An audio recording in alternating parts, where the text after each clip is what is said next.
but I've never heard the whole story, sort of end to end. Although he says, I mean, and the experiences are rich, and you'll get a taste of that.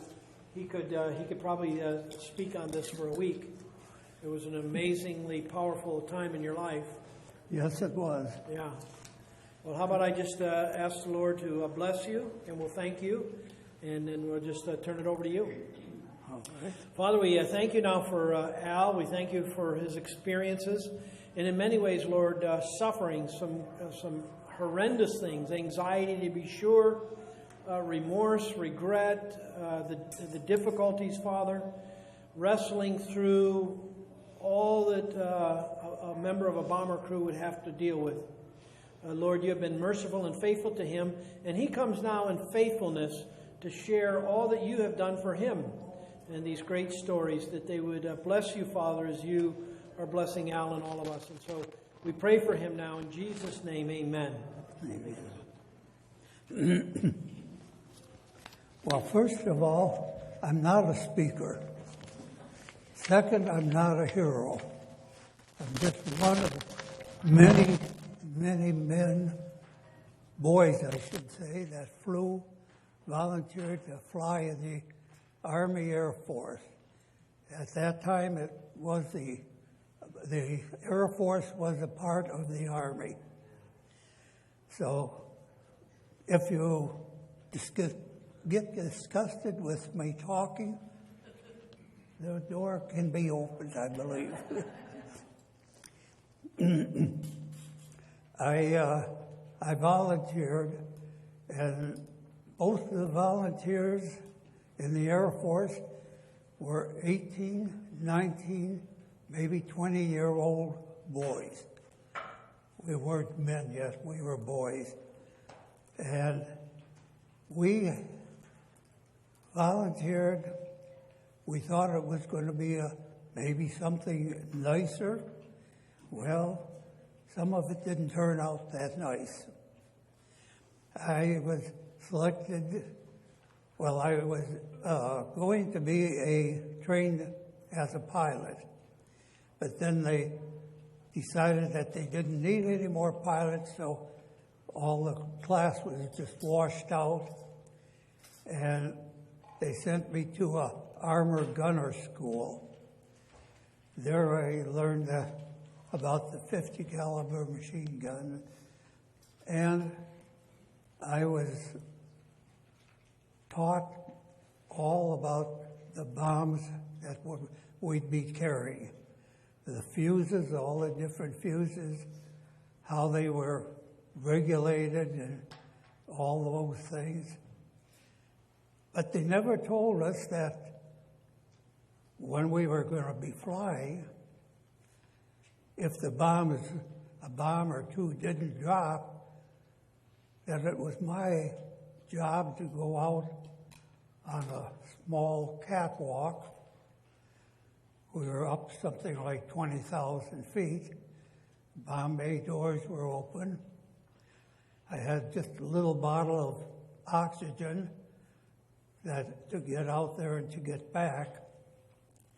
And I didn't have a parachute.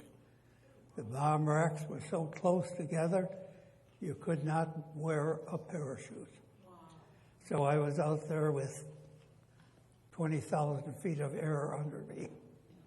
There is a picture over here that shows my feet on the catwalk. This was taken at Kalamazoo Air Zoo. The plane was on the ground. My son took the picture.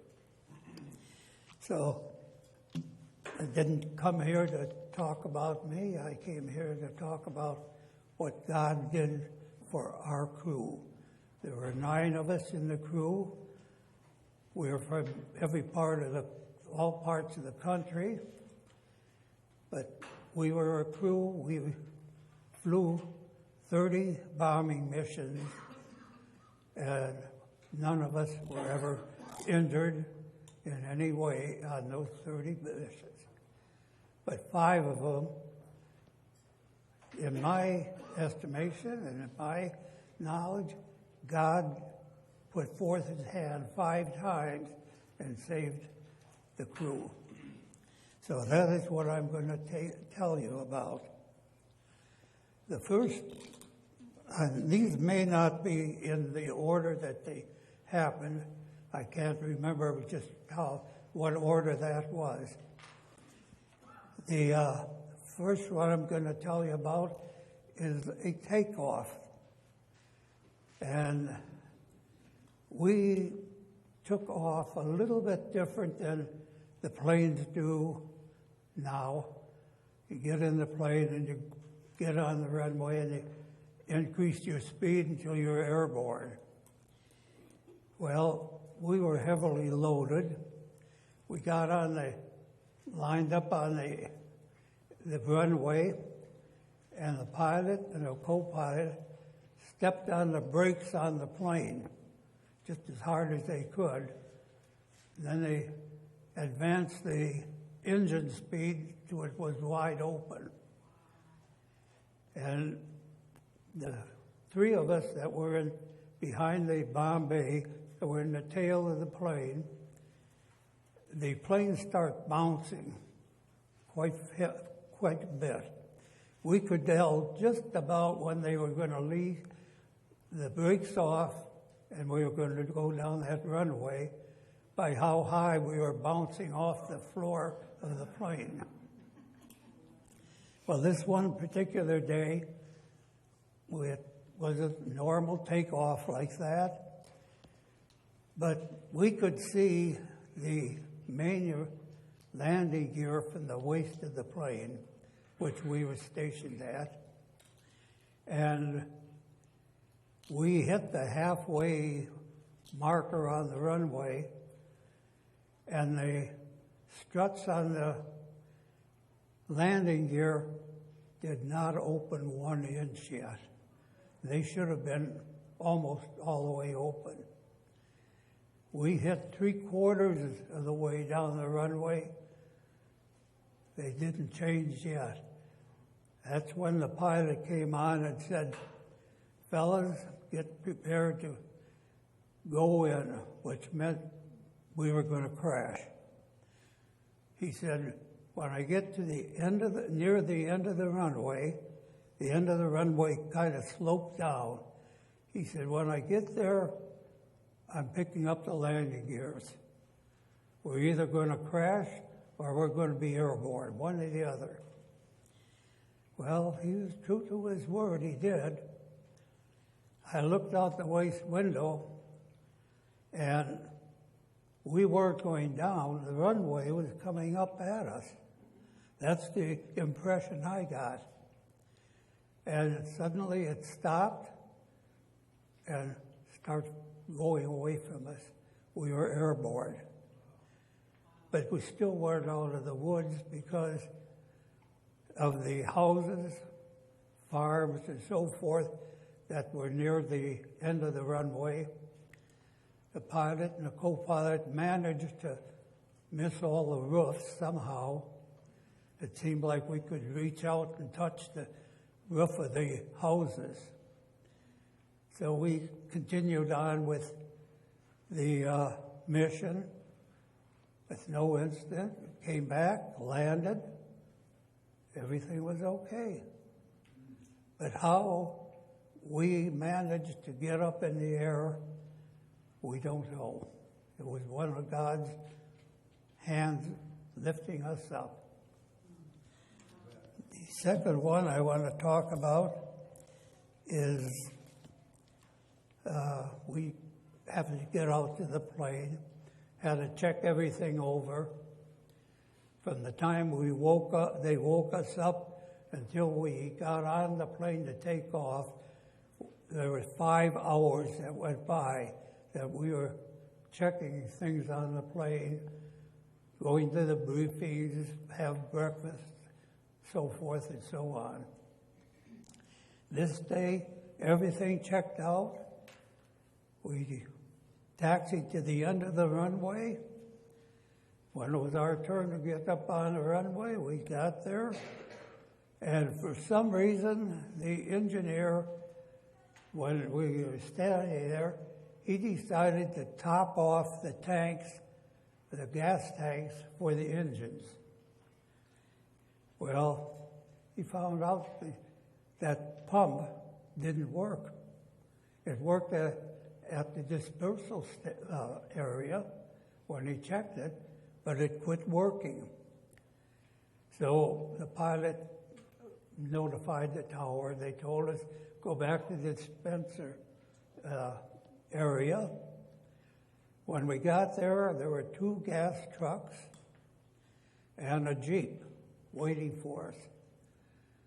The gas trucks, as soon as we turned the engines off, they start pumping the gas out of the plane.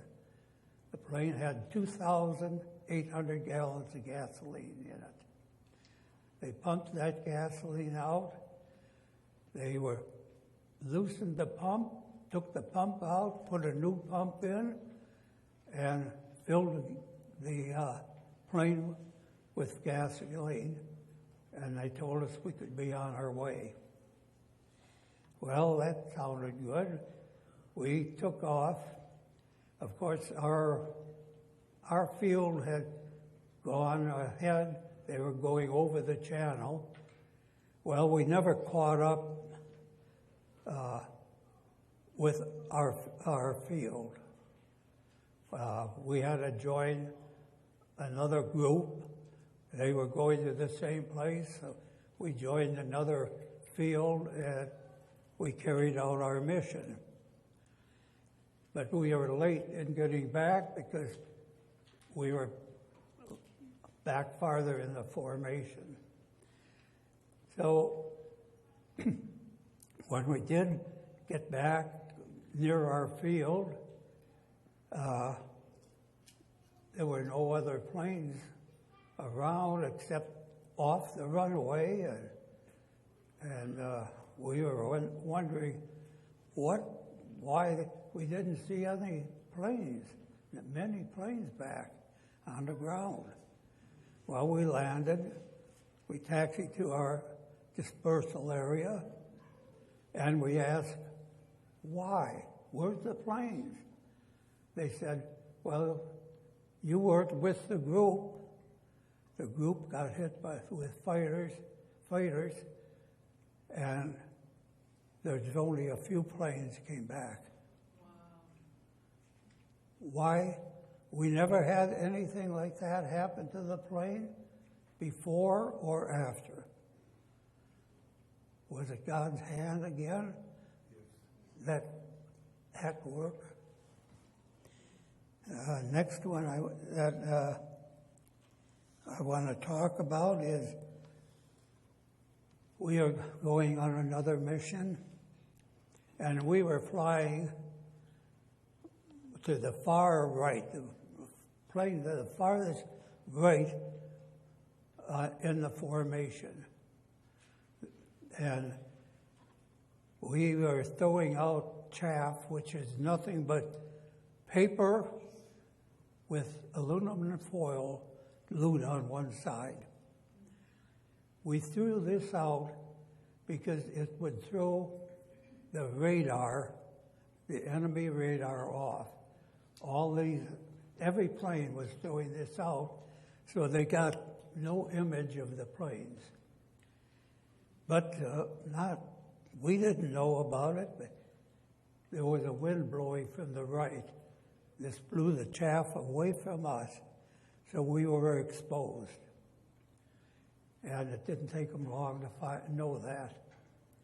The first burst of flak was behind the tail and a little to the right of the main body of the plane. The tail gunner reported. Then he reported at another burst, even with his tail position to the right. Well, I knew that the next one was going to be out the right waist window, which was my position. And sure enough, it was there. I saw the red explosion. I saw the black smoke from the explosion. I heard the noise of the explosion over the noise of the plane, and I heard one terrible screech. I didn't know what that was, but I immediately triggered my mic, and everybody in the plane, when someone talked, everybody in the plane heard it. And I said, the way of coming up, the next one, the fourth shot, was going to get our wing. And the Germans had 4-gun batteries that could fire very rapid. Well, we waited for a while. Pretty soon someone said they must have had a misfire on the ground.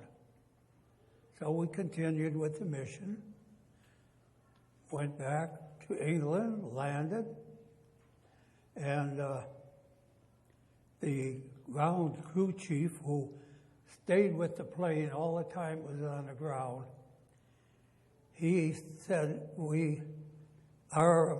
as soon as we landed, we got off the plane, and then we had to go back on and do some work. But he said, "What did you do to my plane?" Well, we thought he was talking about all the holes from the bomb bay back that were in that plane. So we just said, well, you know, it got kind of warm up there. We had air conditioned it a little bit.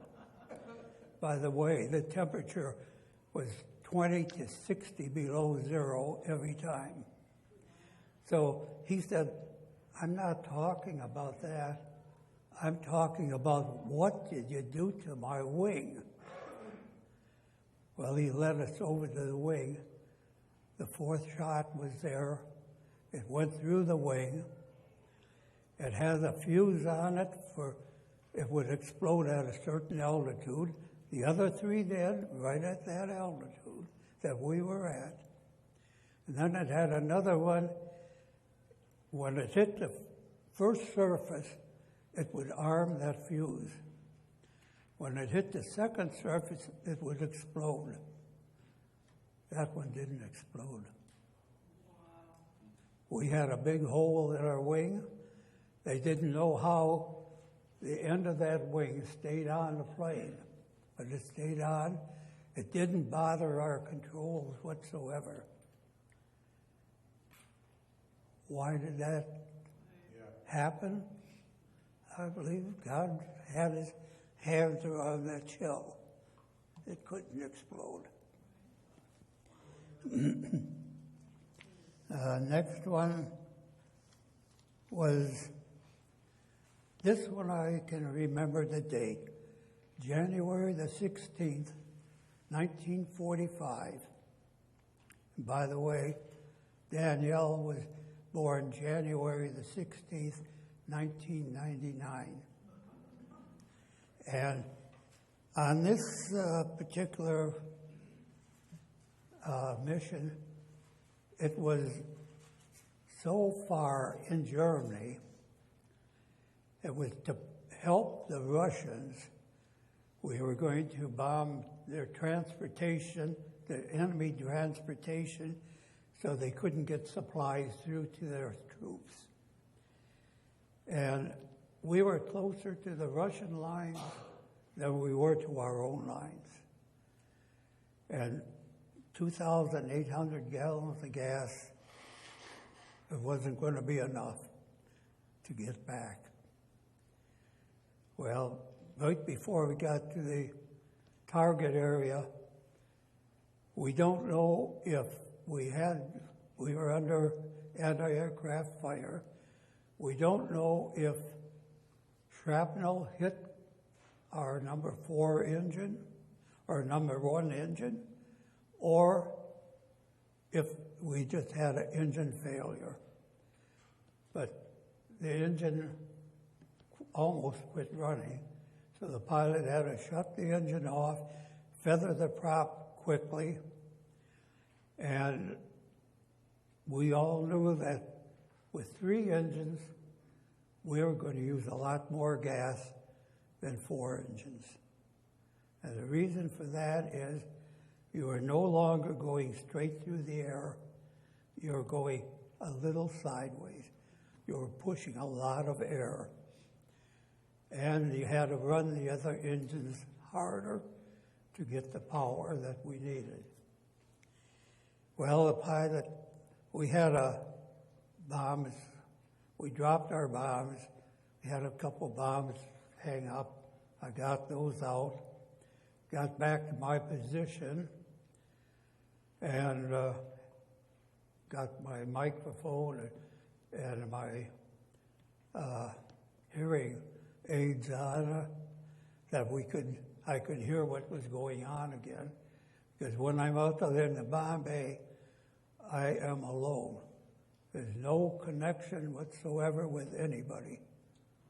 I was out there alone with no heat, no parachute, a little bottle of oxygen that got me out there. When I got out there, there was a hose by every bomb rack that I could take and connect to my oxygen mask and save the oxygen in the tank to get back to my position. Well, we got the bombs out. I got back and I heard the pilot say, all you fellas watch carefully for any enemy planes. If you see an enemy plane, let me know. I'll put the wheels down and the flaps down because we can't fight our way out of it. By this time, the whole formation was gone. We were the only airplane in the sky. Well, my training, I told the pilot and everybody else, I said, if we're going to surrender, we can lighten this plane a lot. The pilot said, how? I said, if we're going to surrender, we could throw all these guns out, all the ammunition, all the flak jackets, all of our helmets, everything. Everything we can tear loose from the plane, we can throw out. He thought a while, he said, good idea, let's do it.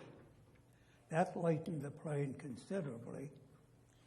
But again, we were just flying, going around big cities, because that's where the anti-aircraft fire was going to be.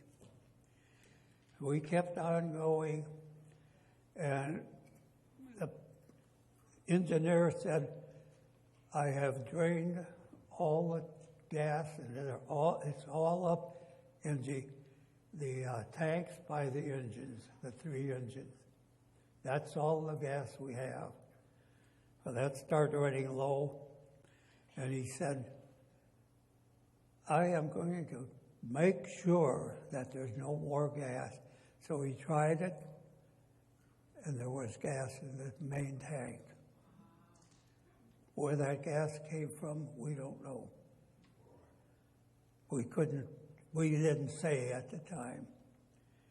But he pumped that gas out, got it up to the engines. The engines kept going. And the best we hoped for was that we would become prisoner of war, that we wouldn't crash in enemy territory. Well, we kept on flying, and we got low again on fuel. So he said, I'm going to try it again. He tried it. There was no more fuel in their tanks. They were empty. Well, by this time, we dropped from 20-some thousand feet to about 1,000 feet. The pilot said, prepare to bail out. Then he rescinded the order almost immediately, and he said, I want to vote, starting at the tail of the plane. Do we bail out, or do we go down with the plane? Whatever is majority, we all do. Well, every one of us said, the plane kept us going this far, we're going to stay with it. Well, we were dropping, and soon we were just a couple 100 feet off the ground, and we got all kinds of small arms fire. It was coming through that plane everywhere. Well, we kind of figured that was probably the front lines, and the enemy was shooting at us.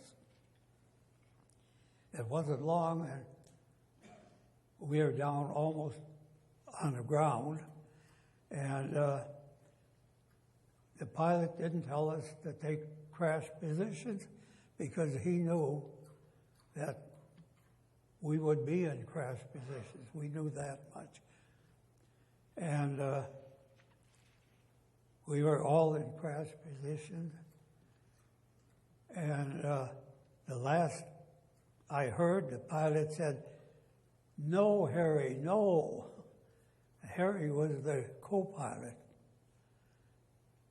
And later on, we found out what he meant. Harry was going to put the landing gear down. In fact, he did. And you don't, if you're going to crash land, you don't want the landing gear down, because then you just somersault. But we were in crash positions, and we hit the ground. We hit very, very hard. And then it was nice and smooth. We realized we were airborne again. Then we hit again quite hard. And then there was a series of bouncing, and then we slid. And we kept on sliding. When we knew the plane was not moving anymore, we were out of the plane. There was a little woods. We all headed for that little woods because we didn't know for sure where we were. Well, there were two little, like Piper Cubs. They were artillery spotting planes that told the artillery fire farther, shorten your fires closer. They were telling the artillery how to fire. One of the planes circled, the other landed right where we slid on the ground. He shut his plane off, he got out, and he said, "One of you fellows come back and talk to me." But there was the dusting of snow on the ground. He said, "If you come back, step in the footprints in the snow." Well, the pilot said, "I'll go and talk to him." He said, "Every one of you, take your side arms out, have a round in the chamber, have the safety off, point it about a foot above my head, because if I fall down real quick, that is a German, take them out." Well, we did. He talked to the pilot for a while. He said, "Okay, fellas, aim your guns somewhere else." And they would come and get us sometime that night. It was starting to get dark. And I don't know what time it was dark. We heard a truck, and someone called, "You flyers, come on to the truck." So we did. They took us back to their base, and it wasn't a very large base. It was rather small, just for a few planes. And we went back there, and they said, they talked to us for a while, and they said, "Well, if you have your mess kits, we'll give you something to eat." Because we had breakfast, and after breakfast, because of the temperature, we had nothing to drink or nothing to eat. Everything would be frozen solid, so it was just nothing to eat until you got back to your base. Well, we said, mess kits, we don't carry mess kits. They said, all right, we'll see if we can find some. It was an hour, maybe a little longer, and they came and gave us all mess kits and canteens and a cup, and they fed us. Well, that was pretty good. We had something to eat. And we tried to get a little sleep that night yet. Next morning, they said, we have a truck and a trailer going the direction away from the front lines. We think we can take 6 of you in the truck laying down. They said, the trucks are loaded. So the trailer was loaded. There was a canvas over everything. 3 of us went on the trailer, 6 of them in the truck. They took us down, and they said, this is as far as we're going. We're going to turn off here. So we got out, and we started walking. We had heavy insulated boots on, which wasn't good for walking. But we walked. And as we walked, we discussed what was in those trucks. We came to the conclusion it was dead bodies, dead soldiers that we were laying on. Then we thought, where did those mess kits come from? Same place. They cleaned them up so we could eat. So the rest of that day we walked, and it was starting to get dark, and we came to a little town that was pretty well shelled and bombed out. And as we were walking, we were kind of looking to find a place that could give us a little shelter for the night. When all of a sudden, bullets were flying all around us. Well, it didn't take us long. We found a shelter immediately. The first opening in a building we were in. So we were sitting in there, and, well, whoever shot at us knows where we are. So we have to move tonight, somewhere. We have to move soon. And while we were discussing there how we were going to do this, we heard 2 vehicles pull up, and some fella shouted, he said, if you're Germans, you may as well come out or we'll open fire. If you're Americans, come out and we'll take care of you. Well, we got out. We went out. They had spotlights. They put them on us. First question they asked was, soldiers, where are your helmets? We said, they're over in Germany somewhere. Well, that was the right answer, because they said, we heard that there's some flyers down. We should be on the lookout. They said, pile on the jeeps, we'll take you, give you shelter tonight, food. And that's what we did. They gave us food and so forth. The next day we were walking again. And when we got to this place when they took us to their place where we slept that night, the commanding officer talked to us and wanted to know what happened and so forth. But he took us through, and there was a radio. And the pilot said, can that radio reach England? He said, I don't know. Our radio operator was killed. We have someone that operates the radio, but he just gets local. He doesn't know anything about it. So the pilot said, "Do you mind if my radio operator tries?" They said, "Go right ahead." So our radio operator, and he was from Texas. When he was fully dressed in dress uniform and everything, you would look at him and say, he just got up out of bed with his uniform on.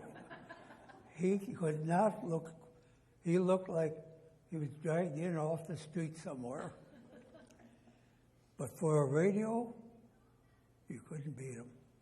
He could take Morse code down while he was carrying on a conversation with someone else. He could do both of them at one time. Well, he took down where the radio was set.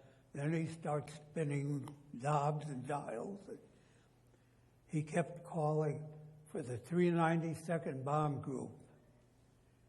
Eventually, he got some kind of an answer, and then he tuned it in closer, and he said, "Is this the 392nd Bomb Group?" "Yes, it is." "Who's calling?" And he said, "I'll turn you over to my pilot. He can answer all your questions." Well, the pilot got on, and pilot said, "I want to talk to the commanding officer," and he named him.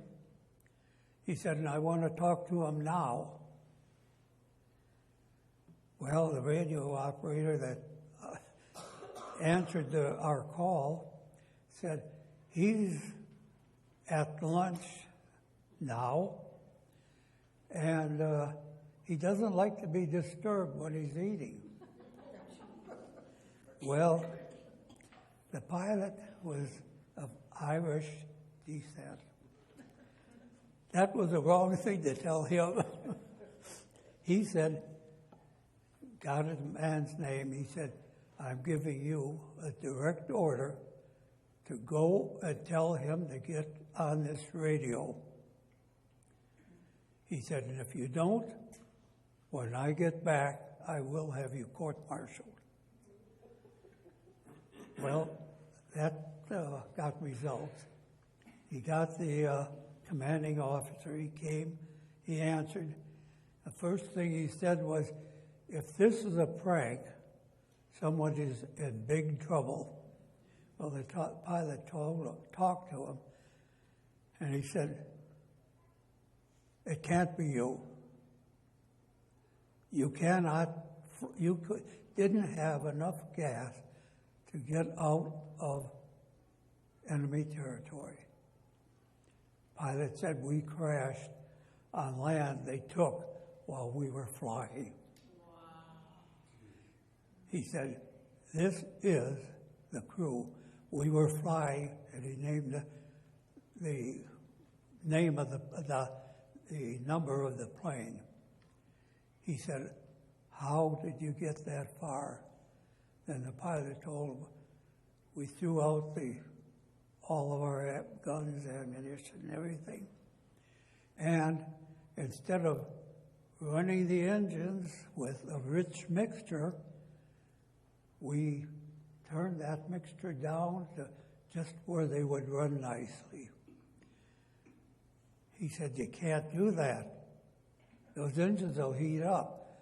He said, "Yeah, they are all the needles on the three engines were pegged in the red line. They were hot, but they kept running, so they didn't have gas." Well, he said, "Continue, get to Paris." And the pilot said, "Well, what I want, don't notify the next of kin that we're missing in action." He said, "I'll do what I can." He said, "Those notices were going out, and they would be notified tomorrow morning." Wow. Well, he must have pulled a lot of strings, because nobody was notified that we were missing in action, because we weren't. We were in we eventually made our way to Paris. They had a plane and a pilot waiting for us there to take us back to England. Well, we got to Paris, and we wanted to look around Paris a little bit. We were always up in the air. We were never down on the ground to see anything. Well, the pilot said, what kind of money do you have? Well, we had some English pounds. He said, okay. He said, I'll take you, or you can exchange that for the money that they are using. He said, but all of you come with me. All of you unzip your jackets, let your sidearm show. He said, it's black market. There's fellas around there protecting him. If they see that you've got guns, you can make the exchange. They won't bother you. So that's what we did. And we found a vehicle and a driver that would take us around Paris a little bit. So we went around Paris. Then next day, the pilot was going to take us back. Said, well, nice seeing you fellows today. I'll take you back. He said, don't tell them that you were back a day early, because I have to do business quite often with the black market. He said, I want to stay in good standing with them, and I want to stay in good standing with the Army. So he flew us back to London. From London, they took us to our base, and we went through debriefing, and they just told us all kinds of reasons why we couldn't get back, but we were there, so we got back. And on the table, there's a picture of a B-24 in good condition, taken at Kalamazoo Air Zoo when it was there. And another picture showed the wrecked plane that we left. And later we heard that they said, what did you do to that plane? The engines were solid, froze up, melted together almost. We couldn't salvage anything. And as far as fuel, we were going to take fuel out of the plane. We couldn't find any fuel. So each engine had 50 gallons, not quarts, 50 gallons of oil to help keep the engines cool. They said that oil was so burnt, we wouldn't take it. The only oil we took was out of the engine that wasn't running. Well, that is what they found out of how well we drained that port plane. But the pilot always said, we are going to take good care of the plane until the plane has to take care of us. Then we don't care what we do to that plane. And that's what happened. We all survived. Normally, when a B-24 crashes, half the crew die. That was the average. We all walked away without a scratch. There again, was it luck or was it God's hand? And the last one, at the time we did not know it. We were assigned to fly a mission. We were going to Berchtesgaden. That was Hitler's hideout in the Alps. And we were going to bomb the roads and so forth so he couldn't get out of there.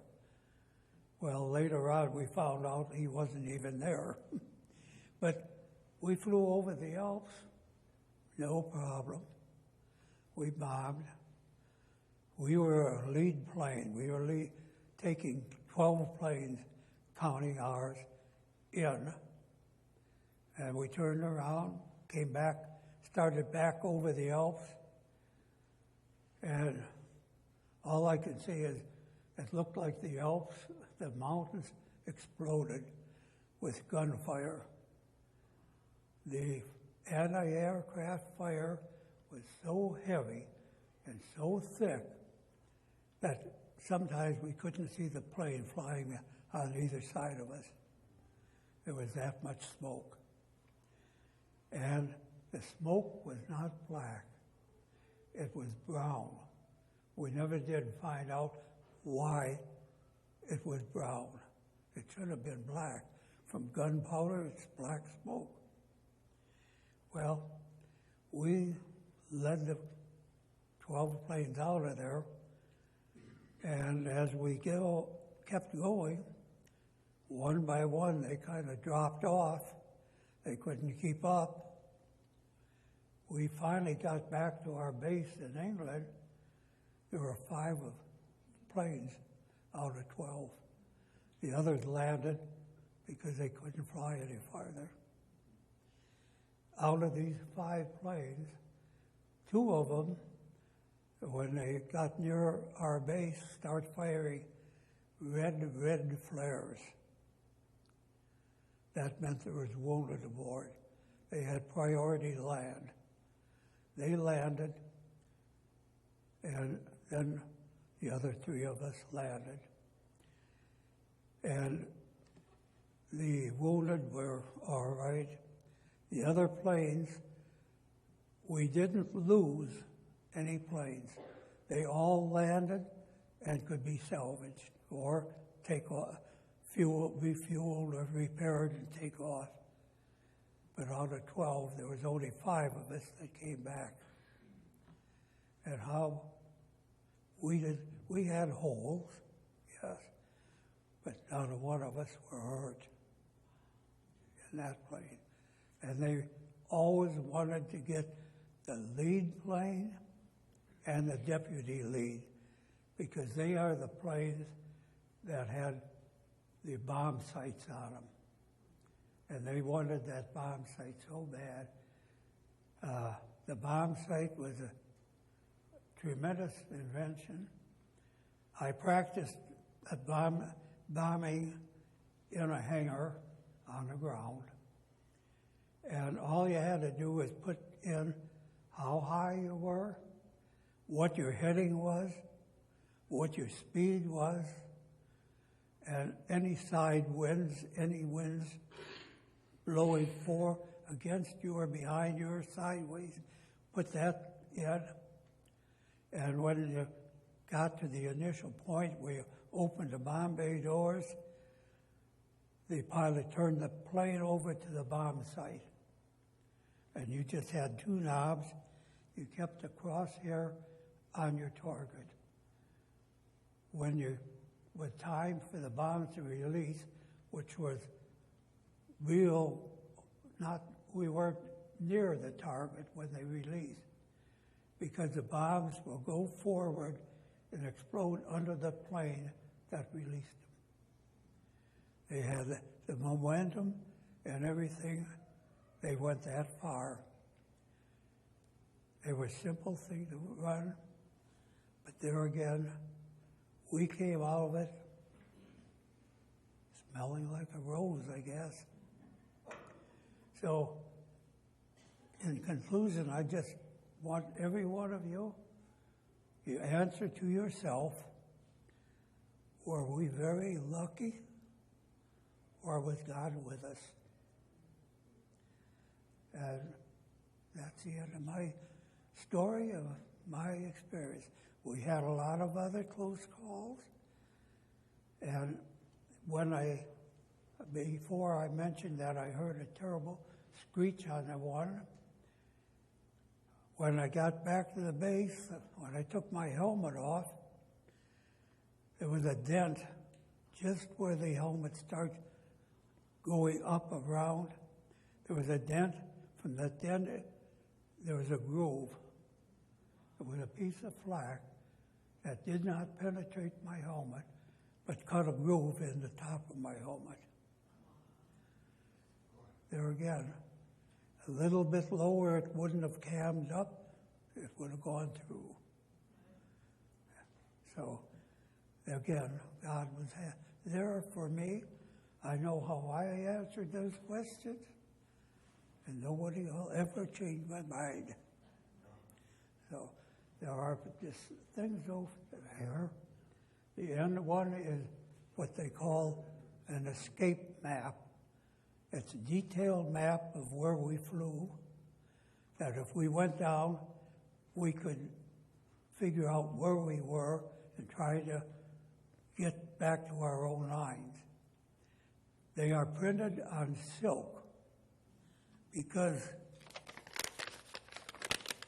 paper, if you're looking at a map, paper makes noise. And if I fold this paper enough times, there'll be a hole in it. Those maps can be folded, they can be moved, there's no sound. They're printed on both sides. They're very old, there's not very many around. I went to a antique gun, World War II gun show, and there wasn't a map like that around. I asked about them, they said, we heard of them, but I've never seen any. I said, well, I have a package of 3 of them. They said, I'll buy them whatever price you want. He said, I'll pay you any price you want for those. I said, they're not for sale. They are mine. I won't sell them. So that's, you're free to look at any of these values. Thank you very much for this. Yes. How old were you? How? 19. 19. So you're younger than I was, well, I was 18 when I went in, but when I was flying, I was 19. We were just boys, just kids. Yes. I want to know who saved you and fed you. What? Who was it that fed you and the 2 nights that you, when you were trying to get back and you crashed your plane? Who was it that found you? Well, what? Germans? We didn't say who they were. like, you mean like Americans or? Yeah. We crashed in territory that the Americans took while we were flying. So we were in American hands, so to speak, all the time. But it took us something like 11 days to get back to our base. In those 11 days, the weather was so bad they didn't have one mission fly. But the day we got back, that night we looked at the bulletin board. Lo and behold, there was our name. We were going to fly the next day. We flew. When we got back, we went to debriefing, and when they ended the debriefing, they said, when you get back to your barracks, pack your clothes. You're going on a 2-week rest leave. So 2 weeks, we could dress. They had clothes there. We could dress any way we wanted to. One requirement, we had to be a Class A uniform for supper. That's the only thing they required. Where'd you go? If we wanted to, like some of us decided to go for a horseback ride one afternoon, we just notified the 2 Red Cross women that were there that the next day we wanted to go horseback riding. There were horses there. Where was this at? This was in England. We were in England. I don't know the name of the place that we stayed, but they would help you write letters if you wanted to. They were there to do whatever they could do to help you. Now the officers went to another place. They were on rest leave also. When we got back from our rest leave, that's when we finished flying. We had 30 missions in. When we first started flying, 25 missions, and you were through with a tour of duty. Then they raised it to 30. Then they raised it to 35. But the war had ended. We flew the last mission of the war in Europe. So, thank you for listening to me talk. Thank you. Are any of your crews still living? I have the navigator is still living. He is living in Sisters, Oregon, so I don't get to see him. I talk to him. I talk to his wife. I never met his wife. There's 2 other crew members' wives living. The pilot, his wife is living, and the nose gunner, his wife is living. I write to him, call him, talk to him on a phone, but we're all getting that age. That's all I can say. I'm not saying we're getting old. I'm okay with that. Any more questions? I will be at the table. You can ask questions. And I'm going to ask Danielle to be there also because she has heard me talk about this stuff quite a bit, and she could probably answer a lot of questions also. So, thank you for listening to me. Fabulous. That is my story.